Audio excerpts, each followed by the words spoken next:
ഞാൻ കഥ കേട്ടിട്ടേ പോണുള്ളൂ. നീ പറ. നമ്മൾ തമ്മിലൊരു കടം കിടപ്പുണ്ട്. എന്തിനാണ് കഥ? കടം എന്താണ്? പറ. എന്നെ ജീവിതത്തിൽ ആദ്യമായിട്ട് ഒരു ട്രിപ്പ് എന്ന് പറഞ്ഞ് വിളിക്കുന്ന അളിയനാണ്.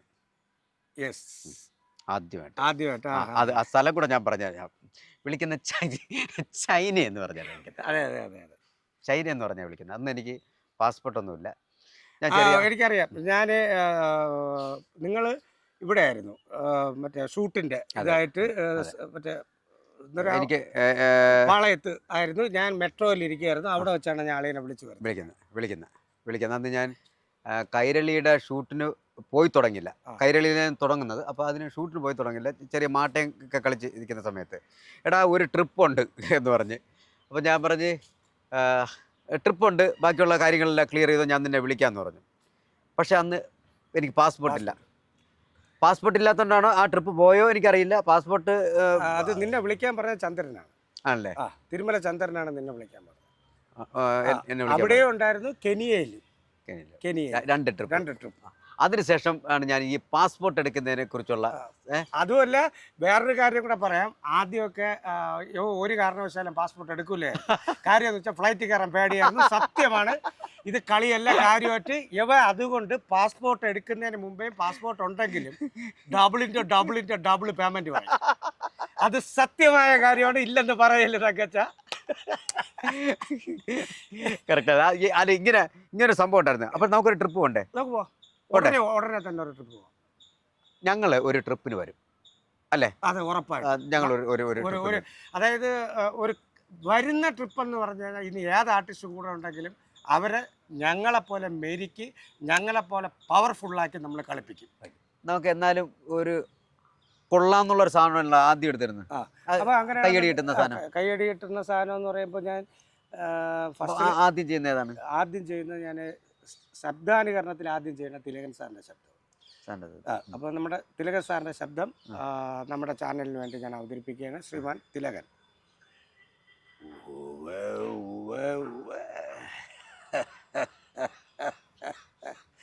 ഫുട്ബോളിൻ്റെ സ്പന്ദനം കാലിലല്ല, നിങ്ങൾ ഓരോരുത്തരിലാണെന്ന് വിശ്വസിക്കുന്നു പറഞ്ഞാൽ. അതുപോലെ നമ്മളെ തങ്കുവിൻ്റെ ചാനലിൻ്റെ സ്പന്ദനം നിങ്ങൾ ഓരോരുടെയും വിരൽ തുമ്പിലാണെന്ന് വിശ്വസിക്കുന്നു പറഞ്ഞാൽ. എല്ലാവരും സബ്സ്ക്രൈബ് ചെയ്ത് പുള്ളി അനുകരിക്കണം. ഓക്കെ. അപ്പോൾ അടുത്തതായിട്ട് നമ്മുടെ ജനാർദ്ദന സാറിൻ്റെ ശബ്ദം. കാരണം അദ്ദേഹമായിട്ട് നാടോടി മനൻ എന്ന് പറഞ്ഞ സിനിമയ്ക്കകത്ത് പത്മനാഭ എന്നുള്ളൊരു പാട്ട് സീനിൽ ഫുള്ള് ഞാനാണ് അദ്ദേഹത്തെ കൊണ്ടുപോകുന്നത്. അപ്പോൾ നമ്മുടെ എല്ലാം പ്രിയങ്കരനായ ശ്രീ ജനാർദ്ദന സാർ.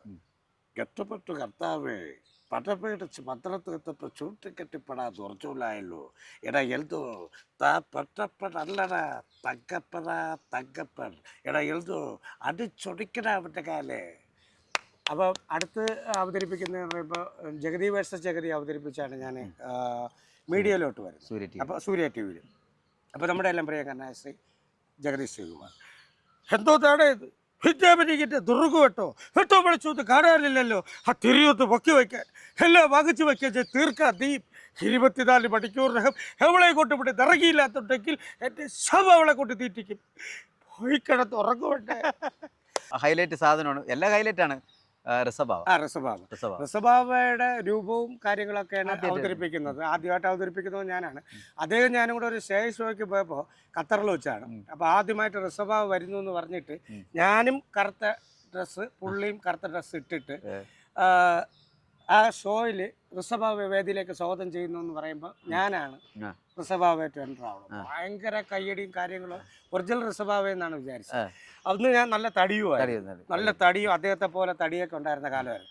അങ്ങനെ ഞാൻ ഋഷഭാവയുടെ അത് പറഞ്ഞുകൊണ്ടിരിക്കുമ്പോൾ പുള്ളി ഏറ്റവും ബാക്കിൽ നിന്ന് ആടത് എന്നും പറഞ്ഞിട്ട് വിളിച്ചോണ്ട് അവിടെ നിന്ന് കയറി പറഞ്ഞു. അപ്പോഴത്തേക്ക് അകത്ത് കയറി വരികയും അപ്പം നമ്മൾ തമ്മിലൊരു ഇൻട്ര ഉണ്ടായിരുന്നു. എന്ത് നീ ഇവിടെ കയറിയ കാര്യം? അപ്പോൾ 2 ഋഷഭാവം നിൽക്കുന്നു. എല്ലാവരും അന്തം വിട്ടിങ്ങനെ സൈലൻ്റ് ആയിട്ട്. അപ്പോൾ പറഞ്ഞു ഇവിടുത്തെ കമ്മിറ്റിക്കാർ പറഞ്ഞ് ഒക്കെ വരൂലെന്ന് പറഞ്ഞു, അതുകൊണ്ട് എന്നെ പെട്ടെന്ന് കയറ്റിയതാണെന്നൊക്കെ പറഞ്ഞ് അങ്ങനെ ഒരു പ്ലേ ചെയ്ത് നമ്മൾ സാധാരണ നല്ല രീതിയിൽ ഹെൽപ്പ് ചെയ്തു. അപ്പോൾ അന്ന് തൊട്ട് അദ്ദേഹവും ഞാനും നല്ല ബന്ധമായിരുന്നു. ലാസ്റ്റ് നിമിഷം വരെ ഞാനും അദ്ദേഹമായിട്ട് വിളിക്കാറുണ്ടായിരുന്നു, സംസാരിക്കാറുണ്ടായിരുന്നു. അപ്പോൾ നമ്മുടെ പ്രിയങ്കരനായ ഉഗ്ര ആർട്ടിസ്റ്റുമാണ്. നല്ല അത് നമ്മൾ ഒരാൾ നമ്മുടെ വിട്ടു പോയതിനു ശേഷം പറയുന്നതല്ല, പെരുമാറാൻ. ഇവിടെ നമ്മളെ ഒരു ബന്ധം വന്നത് ട്രിവാൻഡ്രത്ത് വന്നു കഴിഞ്ഞാൽ അപ്പം വിളിക്കും. അത് ആരായിരുന്നല്ലോ പുള്ളിയുടെ സുഹൃത്ത് ഫലങ്ങളെല്ലാം വിളിക്കും പുള്ളി. അങ്ങനത്തെ ലാസ്റ്റ് ഒരു അദ്ദേഹത്തിൻ്റെ കൂടെ ഒരു സിനിമയുടെ ഒരു ഫ്രെയിമിലൊന്നും നമുക്ക് പങ്കെടുക്കാൻ പറ്റിയിട്ടില്ല. എങ്കിലും ഒരു അദ്ദേഹം വരുന്ന ഈ ഫ്ലവേഴ്സ് ചാനലിലെ കോമഡി സൂപ്പർ നൈറ്റിൽ ഒരു എപ്പിസോഡിൽ ഒരു ക്യാരക്ടർ എനിക്ക് വരാൻ എനിക്ക് സാധിച്ചു. അങ്ങനെ ഒരു ഭാഗ്യം എനിക്കുണ്ടായി. അത് ഈശ്വര ഭാഗ്യമാണ്. നമ്മൾ അതുല്യ പ്രതിഭകളെ കൂടെ നമുക്ക് അത് ഇന്നല്ല ഒരു ഫ്രെയിമിൽ നമുക്ക് നിൽക്കുക എന്ന് പറയുമ്പോൾ ഏറ്റവും വലിയ ഭാഗ്യമായിട്ട് ഞാൻ കാണാറുണ്ട്. അത് സിനിമ എന്നല്ല എന്തായിരുന്നല്ല ഒരു ഷോ ആവട്ടെ. ഞാനും ലാലേട്ടനുമായിട്ടെന്ന് പറയുമ്പോൾ 98 നമ്മൾ ഒരുമിച്ച് പ്രോഗ്രാമിന് പോയത്. അപ്പോൾ ആ സമയം തൊട്ടുള്ള ബന്ധം ഇപ്പോഴും US അപ്പോൾ ആ ബന്ധം ഇപ്പോഴും ഞാൻ കീപ്പ് ചെയ്യുന്നുണ്ട്. പക്ഷേ ഞാൻ അദ്ദേഹത്തെ അങ്ങനെ വിളിക്കാറില്ല. കാണുമ്പോൾ ഉള്ള സ്നേഹവും കാര്യങ്ങളുണ്ട്. പിന്നെ അശോക് സാർ പലരും തിരക്കായിട്ട് നിൽക്കുന്ന സമയത്ത് ഇപ്പോൾ തങ്കൂനെ തന്നെ അറിയാമെന്നുള്ള കാര്യമാണ്. ഇപ്പം മമ്മൂക്കയായിട്ട് നല്ല ബന്ധമുള്ള ഒരാളാണ് ഇദ്ദേഹം. അപ്പോൾ ഇദ്ദേഹം ആയിരുന്നാലും വല്ലപ്പോഴേക്കും ഒരു മെസ്സേജ്. അപ്പോൾ നമ്മുടെ എല്ലാം പ്രിയങ്കര ശ്രീ ഋഷഭാവാണ്. അമ്മച്ചി ഒരു കയ്യിൽ എണ്ണയും മറുകയിൽ ആൻഡ്രൂസിനെയും പിടിച്ചുടന്നൊരു കാലം ഉണ്ടായിരുന്നു തനിക്ക്. അന്നമ്മച്ചി നമുക്കൊരു കഥ പറഞ്ഞു തരാറുണ്ട്. ഭൂതത്താൻ്റെ കയ്യിൽ നിന്ന് നീ തട്ടുപറിച്ച കഥ. ആ കഥയിലെ നായകനാവാൻ എനിക്ക് വയ്യമ്മച്ചി. ആ പെട്ടിക്ക് തന്നെ തരില്ല ഷാക്സാൻ ക്യാരി ഓൺ. ഇത് ഞാൻ സ്റ്റാർ മാജിക്കിൽ ഒരു സാധനം ചെയ്ത് വെച്ചിട്ടുണ്ട് കേട്ടാ. ഈ നിന്റെ സ്റ്റാർ പറയുന്ന സമയത്ത് ഞാൻ ഇപ്പുറത്തോട്ട് ഞാൻ തേടും. അതുവരെ ഉള്ള നമ്മളെ തമ്മിലുള്ള സുഹൃത്ത് ബന്ധം. പിന്നെ എനിക്ക് ഒരു കാര്യം ചോദിക്കാറുണ്ട് തങ്കു. വേറെ ഒന്നും വിചാരിക്കരുത്. എടാ നീ എന്താണ് കല്യാണം കഴിക്കാത്ത? ഇതുവരെ ഞാൻ പോണു ഒരു ഇന്റർവ്യൂ എങ്കിലും എനിക്ക് ഇതില്ലാതെ എനിക്ക് ചെയ്യാന്ന് ഞാൻ വിചാരിച്ചു. എന്താണെന്നറിയാം, സാധാരണ എന്നെ ഇന്റർവ്യൂ ചെയ്യുന്നവരാണ് ഇത് ചോദിക്കുന്നത്. അതൊക്കെ ഞാൻ മാറ്റിയിട്ടാണ് ഞാൻ അങ്ങോട്ട് തുടങ്ങിയിട്ട് എനിക്ക് രക്ഷയില്ലല്ലോ എന്ന് പറയുമ്പോൾ അല്ലല്ല എന്നായിരുന്നല്ലേ നമുക്ക് അറിയണം. പിന്നെ വേറൊരു വിഷയമൊക്കെ അവിടെ പറയണല്ലോ. അല്ല സ്റ്റാർ മാജിക്കിലുള്ള അതൊക്കെ ഉള്ളത് തന്നെ. എടാ നിന്നെ കാണുമ്പോൾ ചോദിക്കണമെന്ന് ഞാൻ വിചാരിച്ചു. അതെല്ലാം നമ്മളെ പ്രോഗ്രാമിന്റെ ഭാഗമായിട്ട് പിന്നെ ഉണ്ട് കല്യാണം ഉടനെ നമുക്കൊരു ഊണ് ഉണ്ട് തീർച്ചയായിട്ടും. പിന്നെ അളിയനൊക്കെ അറിയാതെ എന്താ ഉറപ്പായിട്ട് ഞാൻ അവിടെ എത്തും. നമുക്ക് അവിടെ അടിച്ചു പൊളിക്കണം. ഒരു പരിപാടിക്കുള്ള അവസരം തരണം. ഉറപ്പായിട്ടും തീർച്ചയായിട്ടും നമുക്ക് അന്ന് തയ്യാറെടുക്കണം. അപ്പോൾ ഉടനെ ഉണ്ട്. പിന്നെ അപ്പം എൻ്റെ മോന് ഇപ്പം മെഡിക്കൽ റെപ്പായിട്ടാണ് വർക്ക് ചെയ്യുന്നത്. അപ്പം MBA കഴിഞ്ഞു. ഫാമിലിയിലേക്ക് വരാൻ പോയതാണ്. MBA കഴിഞ്ഞു. പിന്നെ മെഡിക്കൽ റെപ്പായിട്ട് പോകുന്നു. ബാങ്ക് കോച്ചിങ് കഴിഞ്ഞു. പിന്നെ ടാലിയുടെ കോച്ചിങ് എല്ലാം കഴിഞ്ഞു. അവൻ സുഖമായിട്ട് പോകുന്നുണ്ട്. അവൻ്റെ പേര് അതുൽ ജെ പ്രസാദ് എന്നാണ്. വൈഫ് ശശികല. അവൾ ഹൗസ് വൈഫാണ്. അറിയാമല്ലോ. അപ്പോൾ നീ അവനെ കുഞ്ഞിലെ കണ്ടിട്ടുള്ളതല്ലേ? കുഞ്ഞിലെ കണ്ടിട്ടുണ്ട് നമ്മള്. അല്ലാതെ മറ്റേ പ്രോഗ്രാമിന് വന്നപ്പോൾ കണ്ടു. അല്ല ഈ നമ്മള് ശ്രീകൃഷ്ണ ജയന്തിക്ക് കൊണ്ടുപോയി ആരാണ്? ഇളയവനാണ്? അല്ല, ഒരാളേ ഉള്ളൂ. അവൻ കൊച്ചി. അവനെ പിന്നെ കാണുന്നത് പൊറ്റയില് പ്രോഗ്രാം വന്നപ്പോ പാട്ട് ഹിറ്റായില്ലേ? അതെ. അവനെ പിന്നെ ഈ നമ്മൾ ശ്രീകൃഷ്ണ ജയന്തിക്ക് ഇത് കൊണ്ടുപോയി ഈസ്റ്റ് വീട്ടിൽ കൊണ്ടുപോകുമ്പോ അവന് നിക്കറില്ല. അവരിപ്പോ 25 വയസ്സായി. പക്ഷെ അന്ന് അവന് നിക്കറില്ല. ചെറിയൊരു കുഞ്ഞു തോർത്തൊക്കെ അവൻ വീഡിയോ എടുത്തു, പാട്ട് പാടിക്കൊടുത്തു. അതൊക്കെ ഇട്ട് അവൻ ഭയങ്കര ഹിറ്റായി. പിന്നെ അതുമല്ല തങ്കച്ച, നമ്മൾ ഈ പണ്ട് ഈ മിമിക്രിയിലും ബാക്കി കാര്യങ്ങളിലും വരാൻ വേണ്ടിയിട്ട് നമുക്ക് ഒത്തിരി കഷ്ടപ്പാടുണ്ടായിട്ടുണ്ട്. കാര്യം ഇതുപോലെ സോഷ്യൽ മീഡിയയോ വേറെ ഒരു സാധനവും ഇല്ല.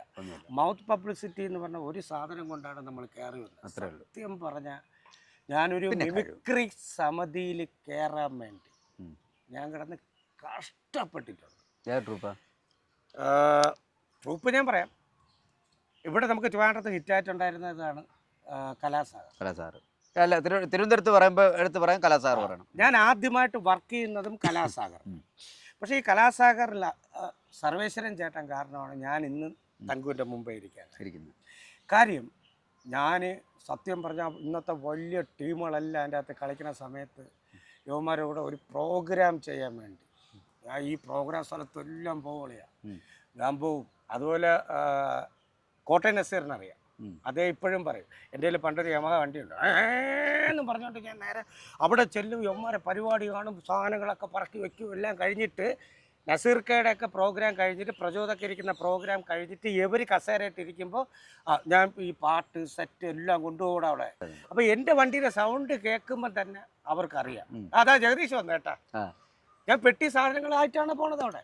അതുപോലെ ഈ കലാസാഗറിലും ഞാൻ ചാൻസ് ചോദിച്ച് പോയ സമയത്ത് എനിക്ക് മനസ്സിലൊരു ഭയങ്കര വിഷമം ഉണ്ടായിരുന്നു. എന്നെ പറഞ്ഞു വിട്ടു. എന്നിട്ട് ഞാൻ കുറേ പ്രാവശ്യം കയറി ഇറങ്ങി. അവർ കണ്ണൂരൊക്കെ പരിപാടിയൊക്കെ കളഞ്ഞിട്ട് വരുമ്പോൾ ബോക്സൊക്കെ ഇറക്കിയൊക്കെ വെച്ച് കൊടുത്ത്. അന്ന് സൈക്കിളാണ്, സൈക്കിൾ ചവിട്ടിയാണ് പറഞ്ഞു വിട്ടെന്ന് പറഞ്ഞാൽ ആ പ്രോഗ്രാമിൻ്റെ ഇടയിൽ നിന്ന് പറഞ്ഞു വിട്ടതല്ല. അവിടെ ചെല്ലും, എന്ത് ചെയ്യും, അപ്പോൾ യുവമാരെല്ലാം വന്നിരിക്കും. അതൊക്കെ ഏത് വർഷം വരുന്നു? അതൊക്കെ 94, 95 കാലഘട്ടം.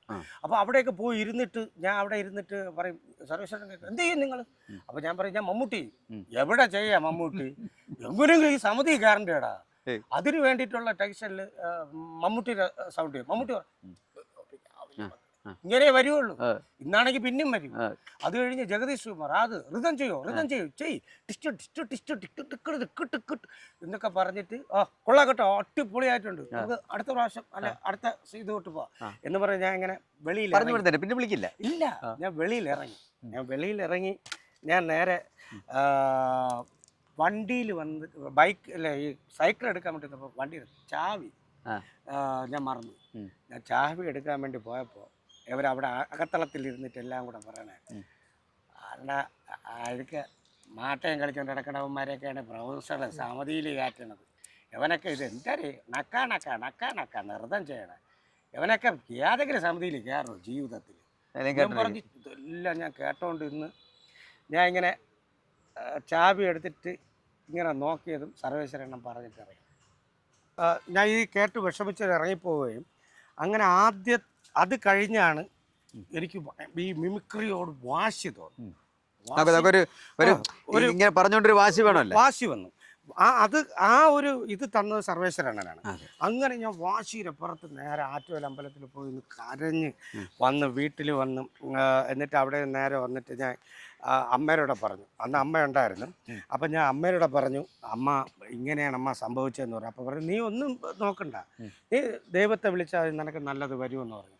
എന്നിട്ട് ഞാൻ ആറ്റുവൽ അമ്പലത്തിൽ പോയി ഇങ്ങനെ കരഞ്ഞ് വിളിച്ച് തൊഴുതിട്ട് നേരെ റൂമിൽ വരുമ്പോഴാണ് നമ്മുടെ സുധിയും ബാച്ച് ടീമുകളൊക്കെ ഉള്ളതും.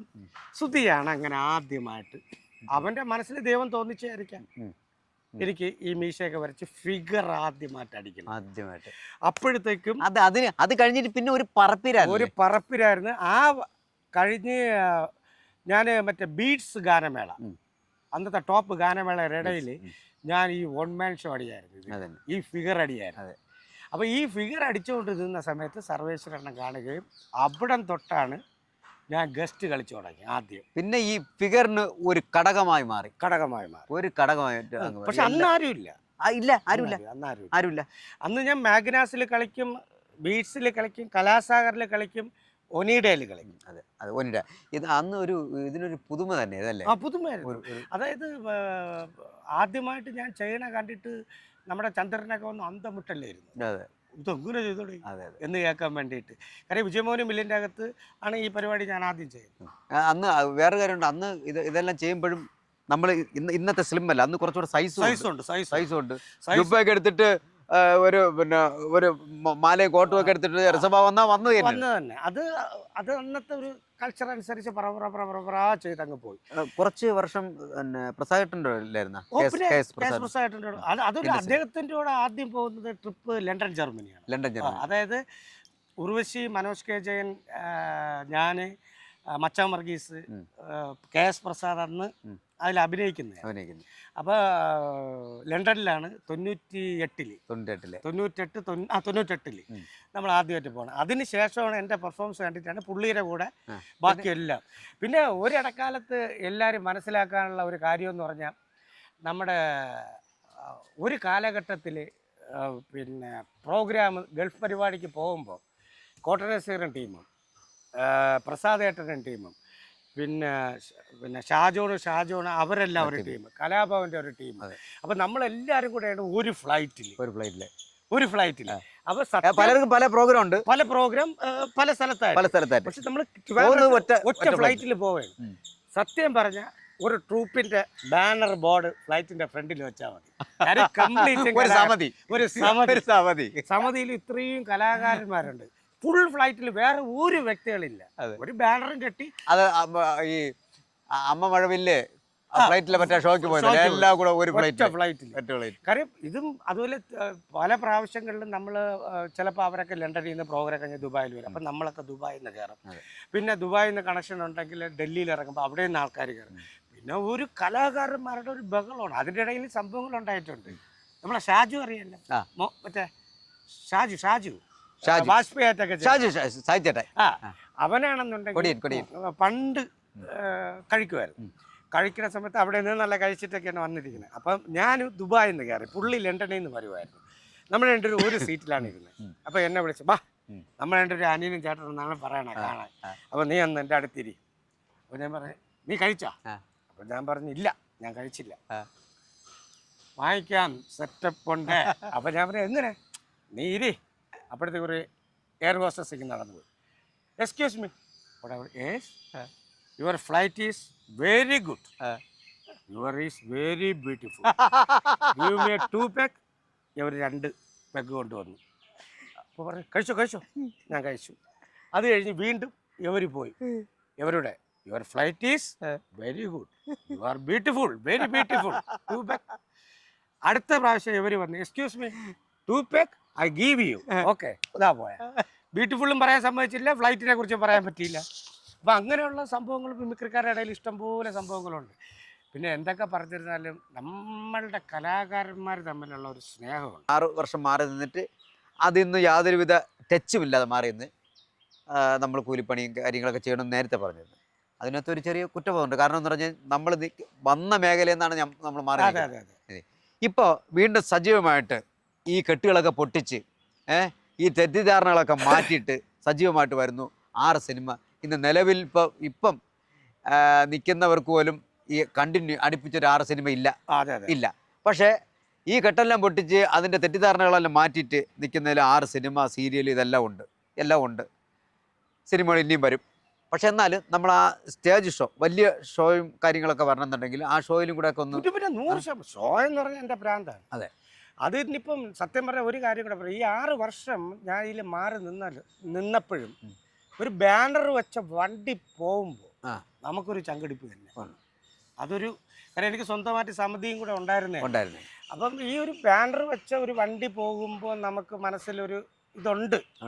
പക്ഷെ ഇന്നും പിന്നെ തങ്കച്ച, ഞാൻ ഇന്നും ഒരു ഐശ്വര്യമായിട്ടുള്ള ഒരു അഹങ്കാരമായിട്ടുള്ള ഒരു കാര്യം പറയണമെന്ന് വെച്ചാൽ, എൻ്റെ കൂടെ നിന്നവരും എൻ്റെ കൂടെ ഉള്ളവരും വളരുമ്പോൾ, അല്ലെങ്കിൽ എൻ്റെ വീട്ടിനടുത്തുള്ളവർ വളരുമ്പോൾ ഞാൻ അതിൽ അസൂയപ്പെടാറില്ല.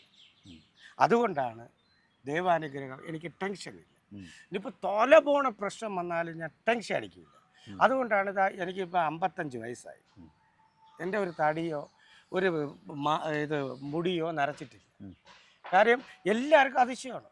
കാര്യം എൻ്റെ മോനും ഞാനും കൂടെ പോകുമ്പോൾ, അല്ലെങ്കിൽ ഞാനും വൈഫും മോനും കൂടെ പോകുമ്പോഴാണ് എൻ്റെ പ്രായം അറിയണത്. മോൻ എന്നവരോടെ കൊണ്ടുപോകില്ല. കാര്യം മോൻ്റെ കൂടെ ചോദിക്കുന്നു, എൻ്റെ ചേട്ടനാടെ എന്ന് കേൾക്കും. കാര്യം വേറെ ഒന്നും കൊണ്ടല്ല. ഞാൻ ഒരു കാര്യത്തിൽ ടെൻഷൻ അടിക്കാറില്ല, ഒരു കാര്യത്തിലാകാം. നിങ്ങൾക്ക് തരുന്ന ഏറ്റവും വലിയ ടിപ്പാണിത്. അളിയന്റെ വീടിന്റെ അങ്ങോട്ട് പോകുന്ന അവിടുത്തെ ആ സൂപ്പർ മാർക്കറ്റില് അളിയന് വേണ്ടി മാത്രമാണ് അവിടെ ഡൈ വരുത്തുന്നതൊക്കെ. ഒരു ഡൈ നരച്ചിട്ട് അല്ല, ഒരു മുടി നരച്ചിട്ടുണ്ടോ? ഒരു ഡൈ അല്ലല്ല, ഒരു മുടി പിന്നെ ഇവിടെ ഇത്തിരി കഷണ്ട്. ഇന്ന് രാവിലെ അടിച്ചു കഴിഞ്ഞാൽ നമുക്ക് അത് അറിയാൻ പറ്റില്ല. നീ പോകാങ്ങാട്ട്. ഞാൻ നിന്റെ വീടിന്റെ ബാഗിൽ ആ തെങ്ങിന്റെ കൂടെ ഞാൻ നോക്കട്ടെ.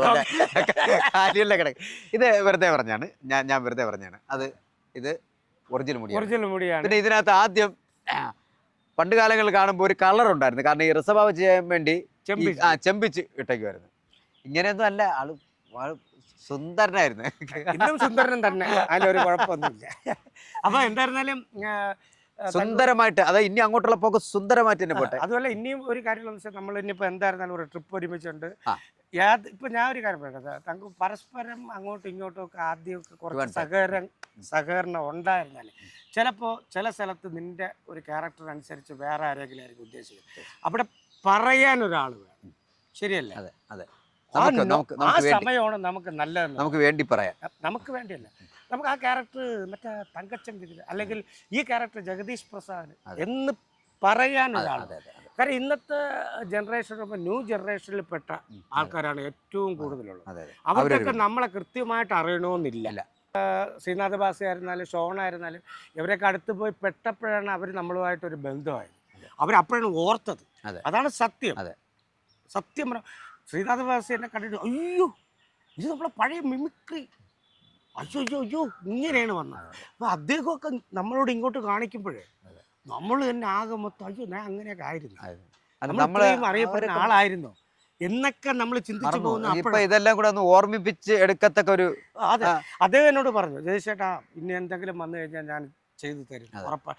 അദ്ദേഹത്തിന്റെ പേഴ്സണൽ നമ്പരും തരും. അതൊക്കെ ഇപ്പൊ ഒന്ന് ഓർമ്മിച്ചെടുക്കത്തക്ക ഒരു സമയം കൂടെയാണ്. അപ്പോൾ എന്തായിരുന്നാലും ഈശ്വരാനുഗ്രഹം 2025 2026 എൻ്റെ തങ്കുവിൻ്റെ ആവട്ടെ എന്ന് ഞാൻ ആത്മാർത്ഥമായി പ്രാർത്ഥിക്കുന്നു. നമുക്ക് വലുതായിട്ടൊന്നും കിട്ടിയില്ലെങ്കിലും അത്യാവശ്യം ജീവിച്ചു പോകാനും ബാക്കിയുള്ള രീതിയിലുള്ള സിനിമയും സീരിയലെല്ലാം ഈ കണ്ടുകൊണ്ടിരിക്കുന്ന ആൾക്കാരെല്ലാവരും ചേർന്ന് നമുക്ക് തരുമെന്നുള്ള പ്രതീക്ഷയില്ല. ഈ പച്ചക്കറി ചീര ഒക്കെ കൊണ്ടിങ്ങനെ വിൽക്കാൻ വേണ്ടി കൊണ്ടുവച്ചേക്കില്ലേ, വെച്ച് സമയത്ത് ഇടയ്ക്കിടയ്ക്ക് ഇങ്ങനെ വാടിപ്പോയിരിക്കാൻ വേണ്ടി വെള്ളം തെളിക്കും. അതുപോലെ വാടിപ്പോയിരിക്കാൻ വേണ്ടി ഇടയ്ക്കിടയ്ക്കൊന്ന് വെള്ളം വെള്ളം തെളിച്ചെന്ന് നമ്മൾ നമ്മളെ കച്ചവട സാധനം നമുക്ക് വിൽക്കാൻ പറ്റും. അപ്പോൾ എല്ലാവരും കൂടെ ചേർന്ന് നമ്മളെല്ലാം സപ്പോർട്ട് ചെയ്യണമെന്ന് ആത്മാർത്ഥമായി. അങ്ങനെ വാടാതെ കരിയാതെ എന്നും തിളർത്ത് തന്നെ എൻ്റെ പ്രിയപ്പെട്ട എൻ്റെ സുഹൃത്ത്, ഞാൻ അളിയാന്ന് വിളിക്കും, എടാന്ന് വിളിക്കും, പിന്നെ പേര് വിളിക്കും, ഞാൻ അല്ലാത്ത ക്യാമറ പറയാത്ത പലതും വിളിക്കും. അങ്ങനെയുള്ള ആരെയും അളിയ എന്ന് വിളിച്ച് സംസാരിക്കുന്ന എൻ്റെ പ്രിയപ്പെട്ട സുഹൃത്ത്. അത് പുള്ളിക്കാരനായിട്ട് ഇടപഴകുന്ന സമയത്ത് പുള്ളിക്കാരനെ പറ്റി നമുക്ക് അറിയാൻ പറ്റുള്ളൂ. അത്രയും നല്ല സ്വീറ്റായിട്ടുള്ള എൻ്റെ ഏറ്റവും നല്ലൊരു സുഹൃത്താണ്. അപ്പോൾ എല്ലാവിധ ആശംസകളും നേരുന്നു. എൻ്റെ യൂട്യൂബ് ചാനൽ വന്നതിൽ ഇത് കഴിഞ്ഞിട്ട് ഷൂട്ടിന് പോകാനുള്ളതാണെന്ന് എനിക്കറിയാം. എന്നാലും നമുക്ക് ഇത്രയും സമയം മാറ്റിവെച്ച് എൻ്റെ ഈ യൂട്യൂബ് ചാനലിൽ വന്ന് കുറച്ച് വിശേഷങ്ങൾ പങ്കുവെച്ചതിന് സന്തോഷമുണ്ട്. ഇനി അടുത്തൊരു വിശേഷമുണ്ട്. പടം റിലീസായതിനു ശേഷം അത് ഞാൻ ഇനി വരും. അത് വിടരുതേ.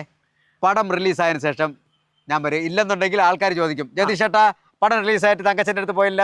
ഉറപ്പായിട്ട് തങ്കച്ചനെ വിളിച്ചിട്ട് അങ്ങോട്ട് തന്നെ പോകും. അതുപോലെ തന്നെ നമ്മുടെ ഈ യൂട്യൂബ് ചാനൽ നിങ്ങളെല്ലാം സബ്സ്ക്രൈബ് ചെയ്യണം, എല്ലാവരും ലൈക്ക് ചെയ്യണം, കാണണം, ഞങ്ങളെ പ്രോത്സാഹിപ്പിക്കണമെന്നും കൂടെ ഈ ഒരു അവസരത്തിൽ ഞാൻ പറയുകയാണ്. അപ്പോൾ 28-ാം തീയതി 2 യാമം എന്ന് പറഞ്ഞ ആ സിനിമ റിലീസാവുകയാണ്. അപ്പോൾ എല്ലാ പ്രേക്ഷകർക്കും എല്ലാവിധ ഐശ്വര്യങ്ങളും നേർന്നുകൊണ്ട് നന്ദി, നമസ്കാരം. 28-ാം തീയതി തിയേറ്ററിൽ തന്നെ പോയി കാണും. ഓക്കെ.